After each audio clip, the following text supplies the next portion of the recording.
Mukunda jewellery హనుమకొండలోని అతిపెద్ద jewellery mart December 14న గొప్ప ప్రారంభం.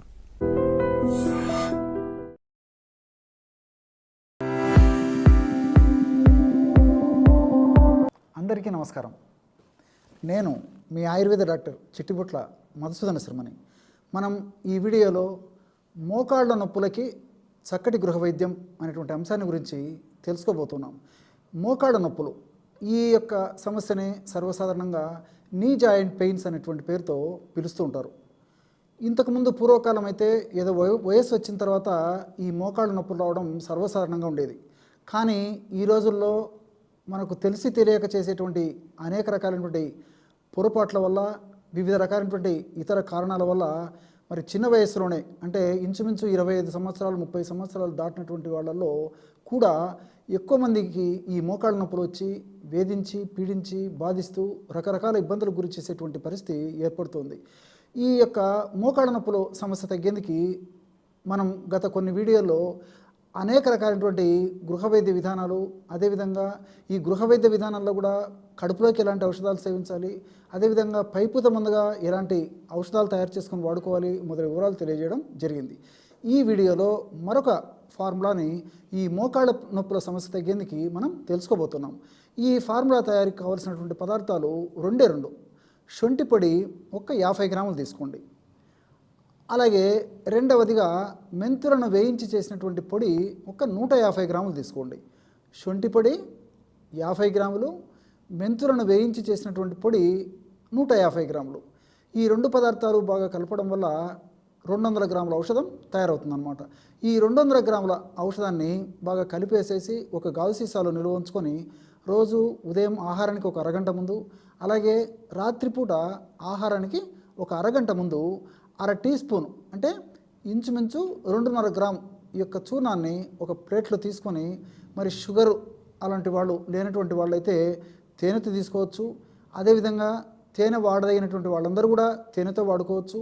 మరి తేనె వాడకూడనటువంటి వాళ్ళు ఎవరన్నా ఉన్నట్లయితే వాళ్ళు ఒక 50 లేదా 100 ml గోరువెచ్చని నీళ్ళలో కలిపేసి తీసుకోవచ్చు. మరి తేనె వాడుకోదగినటువంటి వాళ్ళందరూ కూడా తగినంత తేనె ఈ చూర్ణంలో కలిపేసేసి సేవించాలి. ఈ విధంగా ఉదయం ఒక్కసారి, రాత్రి ఒక్కసారి ఈ యొక్క ఔషధాన్ని సేవించాలి. ఇలా సేవించడం వల్ల ఈ యొక్క ఔషధం మనకి 40 రోజులకు సరిపోతుంది. ఈ 40 రోజుల తర్వాత మరలా ఇదే పద్ధతిలో ఔషధాన్ని తాజాగా తయారు చేసుకుని మరలా వాడుకుంటూ ఉండాలన్నమాట. ఈ విధంగా ఈ యొక్క ఔషధాన్ని మనం దీర్ఘకాలం పాటు వాడినప్పటికీ ఎలాంటి సైడ్ ఎఫెక్ట్స్ ఉండవు.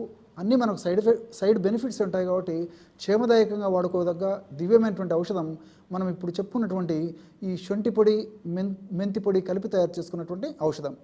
ఆధునికంగా మనం ఆలోచించినప్పటికీ శొంఠిలో ఉన్నటువంటి వివిధ రకాలైనటువంటి రసాయన గుణాలు, అదేవిధంగా కెమికల్స్, అట్లే మెంతులో ఉన్నటువంటి అనేక రకాలైనటువంటి కెమికల్స్, రసాయనాలన్నీ కూడా ఈ మోకాళ్ళ నొప్పులపై ప్రత్యక్షంగా పరోక్షంగా పనిచేస్తున్నట్లు మనకు శాస్త్ర పరిశోధనల ద్వారా కూడా తెలిసింది. ఉదాహరణకు శొంఠిలో జింజరాల్, షాగోల్ అనేటువంటి అనేక రసాయన పదార్థాలు ఉంటాయి. అట్లే ఇందులో శాలిసైలేట్స్ అనేటువంటి పదార్థాలు కూడా ఉంటాయి. మనకందరికీ తెలుసు ఈ శాలిసైలేట్స్ అనేటువంటి ఈ యొక్క రసాయన పదార్థాలు ఇంగ్లీషు వైద్య విధానంలో నొప్పులు తగ్గేందుకు వాడుతుంటారనమాట.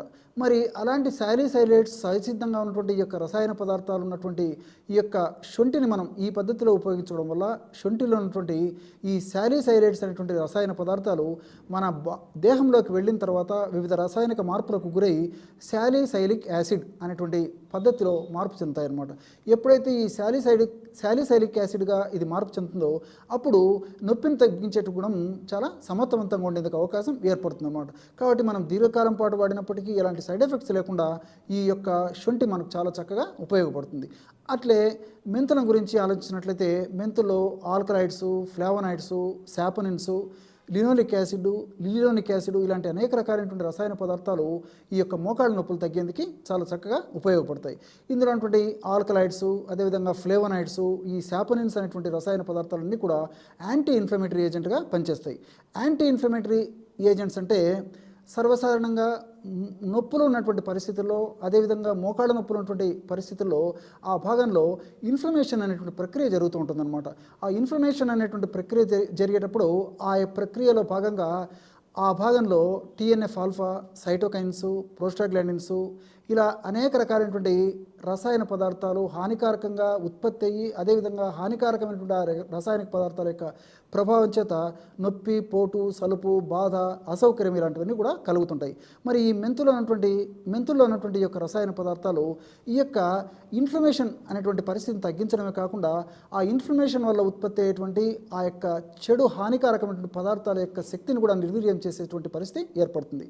అదేవిధంగా ఈ శాపనిన్స్ అనేటువంటి రసాయన పదార్థాలు కూడా సహజసిద్ధంగా స్టిరాయిడల్గా ఏజెంట్గా పనిచేస్తాయన్నమాట. మరి ఆధునిక వైద్య విధానంలో తప్పని పరిస్థితుల్లో వైద్యులు కూడా కొన్ని స్టిరాయిడ్స్ ఔషధాలు ఈ యొక్క సమస్య తగ్గేందుకు సూచిస్తుంటారు. మరి అలాంటి స్టిరాయిడ్స్ మరి వైద్యులు కూడా కొన్ని రోజుల పాటే వాడమని చెప్తారు, కానీ దీర్ఘకాలం పాటు వాడమని చెప్పరు. కారణము దానివల్ల వివిధ రకాలైనటువంటి సైడ్ ఎఫెక్ట్స్ వస్తాయి. కానీ సహజసిద్ధంగా మనం ఇలాంటి పద్ధతిలో వాడుకున్నటువంటి ఈ న్యాచురల్ స్టిరాయిడ్స్ ఎలాంటి సైడ్ ఎఫెక్ట్స్ కూడా ఉండవన్నమాట. అంతేకాకుండా ఇందులో అంటే మరొక ప్రత్యేకత ఏంటంటే ఈ యొక్క సాపోనిన్స్ యొక్క మరొక ప్రత్యేకత మన దేహంలో ముఖ్యంగా జీర్ణ వ్యవస్థలో కొవ్వును జీర్ణం చేసేటువంటి లైపేస్ అనేటువంటి ఎంజైమ్ యొక్క ఉత్పత్తిని తగ్గించేస్తుంది అనమాట. ఎప్పుడైతే ఎంజైమ్ యొక్క ఉత్పత్తి తగ్గిపోతుందో మనం తీసుకునేటువంటి ఆహార పదార్థాల నుండి కొవ్వు శాతం కూడా త్వరగా జీర్ణం కాకుండా లేటుగా అవడమే కాకుండా అది బయటికి విసర్జించేందుకు కూడా ఉపయోగపడుతుంది. కాబట్టి ఈ రోజుల్లో మనం చాలామందిని గమనిస్తూనే ఉంటాం, స్థూలకాయల్లో ఈ సమస్య మరీ ఎక్కువగా ఉంటుందన్నమాట. మరి వెయిట్ తగ్గేందుకు కూడా పరోక్షంగా ప్రత్యక్షంగా ఈ యొక్క మెంతులు ఉపయోగపడతాయి. మెంతులు అనేటువంటి ఈ సాపోనిన్స్ అనేటువంటి ముఖ్యంగా ఉపయోగపడతాయి. అంతేకాకుండా ఈ సాపోనిన్స్ మన దేహంలో ఉన్నటువంటి మంచి కొలెస్ట్రాల్ అంటే హెచ్డిఎల్ను పెంచడమే కాకుండా ఎల్డిఎల్ అదేవిధంగా ట్రైగ్లిజరైడ్స్, విఎల్డిఎల్ అనేటువంటి చెడు కొలెస్ట్రాల్ను తగ్గించేందుకు కూడా ఈ యొక్క సాపోనిన్స్ ఉపయోగపడతాయి.